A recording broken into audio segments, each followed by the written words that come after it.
I'll show you how to use the golden loop method to adjust the height of your stitches. I'm using American crochet terminology.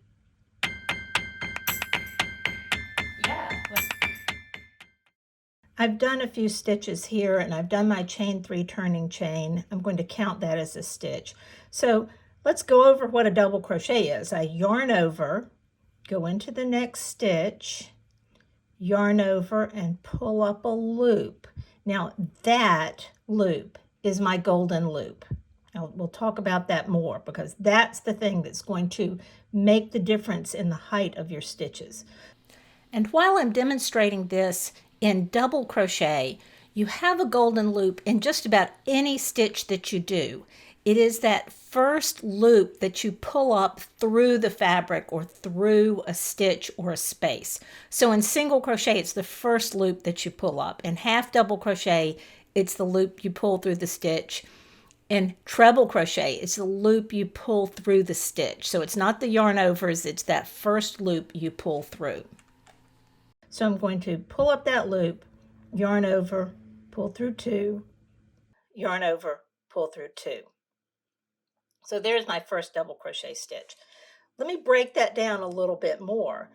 Yarn over, go in, pull up a loop. Now, that golden loop, I generally have my hook about parallel with my work here. So I pull it up about to this height. Then yarn over, pull through 2, and yarn over and pull through 2. Now, yours may look like this. You may go in and pull up a loop. Now, notice where my hook is pointing. That's not a very tall golden loop. Yarn over, pull through 2, yarn over, pull through 2. That stitch is going to be shorter than the one I just did. Another way you might do it is yarn over, go in, pull up that loop, but let's say you pull it way up like this. You see how tall I made this? And look at the angle of my hook. You see how it's pointing up? So yarn over, pull through 2, yarn over, pull through 2. You can see that that stitch is much taller than the one before it.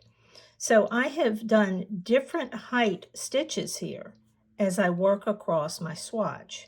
So you can't really see it here as to what height those stitches are because I put them all together. But let me do a row of shorter stitches and then a row of taller stitches. I'm going to do my chain 3 turning chain here. Now, if I do a row of short stitches, that chain 3 is definitely going to be too long, too tall. You'd want to use a chain 2 if you're going to use a turning chain. So let's do this. Let's go in, do some short stitches. You see that angle of my hook is kind of pointing down. If this were the face of the clock, it might be pointing to like 7:30 or so. So I'm going to do a row of stitches like that to see what happens. I'm keeping that hook pointed down to like 7:30. Okay, so there's my row of shorter stitches. Now I'm going to turn and chain 3. Now let me do a row of much taller stitches. So on this one, I will come in and I will really pull that up high here. Now my hook is pointing more like 10:30 or so. These are double crochets. They're not treble crochets, but they might be as tall as somebody else's treble crochet because I'm making that golden loop really tall. You want to maintain consistency, so you wouldn't want to mix it up like this.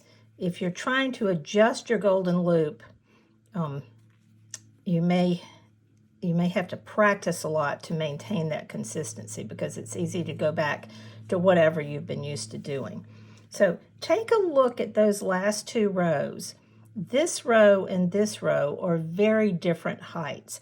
So you can see how if I did really tall stitches or really short stitches, that's 1, 2, 3, 4, 5. 1, 2, 3, 4, 5 rows. But look at the difference. That's a whole row's difference there. These are the same width, same hook, just a difference in the golden loop. There's the one that's in the middle. So this is the one that was kind of in between, and you can see the difference in the height on those 3 pieces.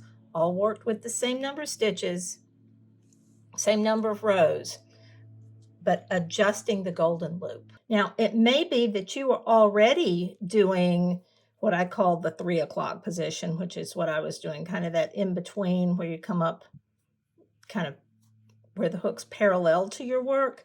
But what if the designer was doing a particularly short or particularly tall stitch? You may have to then practice trying to get their row gauge, or you might decide that you can just adjust the number of rows or the stitch pattern accordingly so that you can use your row gauge. Knowing how to adjust the height of your rows can really give you control of your stitches and make you the boss of your crochet. Let me know what you think. If you'd like more instruction like this, subscribe to my YouTube channel.